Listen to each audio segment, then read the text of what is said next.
আসসালামু আলাইকুম। Customer 10 minute আগে আনছে প্যাটার্ন লক খোলার জন্য 200 টাকা বিল চাইছি, চলে গেছে। এখন নিয়ে আসছে এভারবি বাইপাস করার জন্য। তো কত টাকা বিল চামু কমেন্টসে জানাবেন। আর সম্পূর্ণ ভিডিওটি দেখুন। পোকো M2, রেডমি 90, রেডমি 9 পাওয়ার, রেডমি 10 সব মোবাইল এভারবি বাইপাস করতে পারবেন ইনশাল্লাহ। তো মনোযোগ সহকারে দেখতে থাকুন। একেবারেই আলাদা একটা ট্রিকে খুলবো। তো যেখানে যেখানে ভয়েস লাগে আমি ইনশাল্লাহ সেখানে সেখানে দিয়ে দেবো। আর তারপরে যদি কোনোখানে না বুঝেন আপনারা কমেন্টস করবেন, কমেন্টসে আমি ইনশাল্লাহ রিপ্লাই দিব।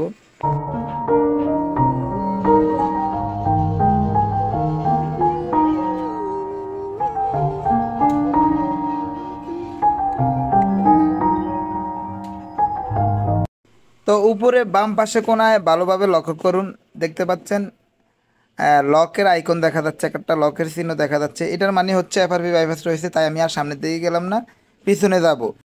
তো একটা তথ্য দিয়ে রাখি, এমআইয়ের কোনো ফোনে যদি অ্যাড নেটওয়ার্ক থেকে ইউটিউবে না ঢোকা যায় সেক্ষেত্রে আপনারা চুজ ইউর রিজনে এসে ইউটিউব সার্চ করে ইউটিউবে ঢুকতে পারবেন।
তো এখানে সেটিংসে ঢুকতে আপনার একটু দীর্ঘক্ষণ সময় ওয়েট করতে হতে পারে। অনেক সময় কপাল ভালো হলে একবার দুইবারও হয়ে যায়, অনেক সময় দেখা যায় আপনি 5-7 বার 10-12 বারও ট্রাই করতে হবে। তো আপনারা হতাশ হবেন না, এখানে হবে ঢুক।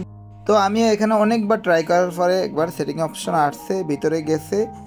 এরপর আমি এটাকে আসলে এই যে গুগল প্লে সার্ভিসকে আমি এনাবেল করে দেবো। আমি ডিসেবল করে আসছি, এনাবেল করে দিলে আমার কাজটি কমপ্লিট হয়ে যাবে। পুরো টাস্ক পাল্টাইতেছে।